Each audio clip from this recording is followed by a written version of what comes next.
His artwork was phenomenal. He would make birthday cards, Christmas cards that were so unique in his own art style. He's a great cartoonist. He knows I like Corvettes, so I'm not going to get one. So he drew a picture of this white-haired guy driving this real sharp Corvette. When you open it up, it's completely different. It opens up in two parts. And he's got sayings. He put sayings on it, you know, and a lot of biblical sayings, and it's really pretty cool what he does. I think I used to mention to him, my goodness, you're so talented. If you were on the outside, you'd be at work at Hallmark or one of these places, because his heart came through in those cards. This was him. This was his humanism. This was him. Music is a clear indication of his relationship with God, that there's something about his relationship with God that continues to move. He plays keyboard for me. In the Bible studies, we do 2 songs of praise and worship before we get into the study. He's very proud of his music. Yeah, he's very proud, and playing at Mass was a real important thing for him. You know, and so when he approached me and said, "Can I do this?" Sure. You know, he had the keyboard, and he plays 1 song during Mass. That's all he plays is 1 song. But you can tell he prepares all week for that. You know, and that's his contribution. In whatever small ways he can, he does something every day to heal himself and others. He knows this is the only way possible he can begin to right the wrongs of the past.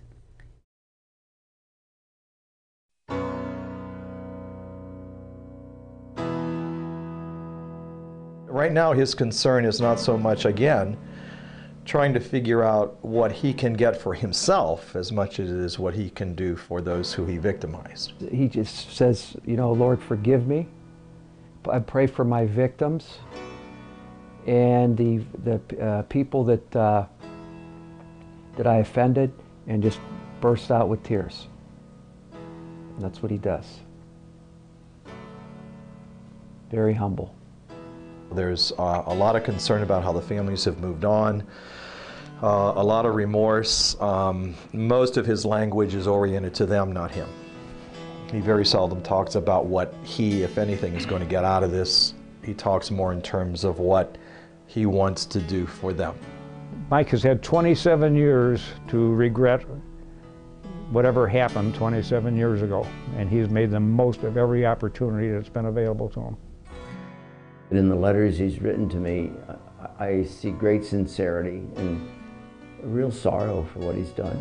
Michael's probably the most remorseful prisoner that I've ever met. He literally did the internal work to come to a sense of reconciliation and come to an understanding of what he's done.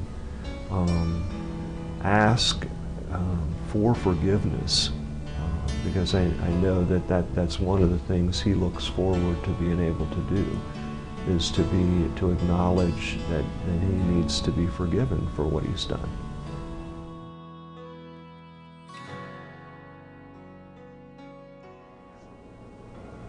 Given the choice of going down one path versus another, he's made the decision that whatever time he has left, he's going to try to be the best person that he can be. And I think that makes all the difference in the world. He gets up in the morning wondering who he can help. If allowed to live his life in prison, the people that will directly benefit from his gifts are inmates, many of whom may someday be released back into society. If Michael Beuke can set even one of those men on a better path upon release, he will have left a small, healing imprint on society. Perhaps through his actions, there may be one less meaningless crime committed, one less innocent victim. I think he can have a great impact on who he comes in contact with. He's very interested in helping everyone who can be helped. He has dealt with many different levels of reading skills from maybe 3rd or 4th grade level to, you know, advanced high school or whatever. He talks about his faith a lot. You know, he witnesses to the other prisoners, and so there are some that he has actually been a large contribution in them eventually being baptized. Somehow through his life, this spiritual, this flame, we all have it, but sometimes it gets extinguished, or it, you know, the flame gets a little bit lower and a little bit lower till that spiritual part goes kind of out. But he's one that will look at that side and will try to make it maybe be, I would say, a brighter flame. And rather than end it, you know, let the state say, well, now, you know, here's a guy that all these years, and give him another chance at life within the system.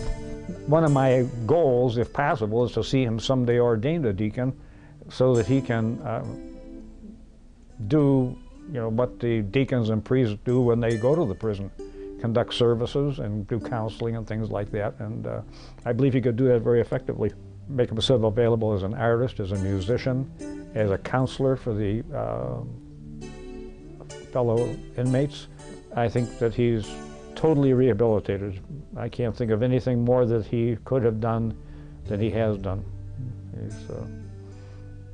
I wish that most of the people that I knew were at the spiritual level of Michael Beuke. It has been 27 years since the judge ordered Michael Beuke to die. The man now facing his end is no longer the man living in the lost world of addiction, abuse, and emotional turmoil. Indeed, that man died a lifetime ago. Michael Beuke is a changed man, but he continues to pay dearly for his crimes.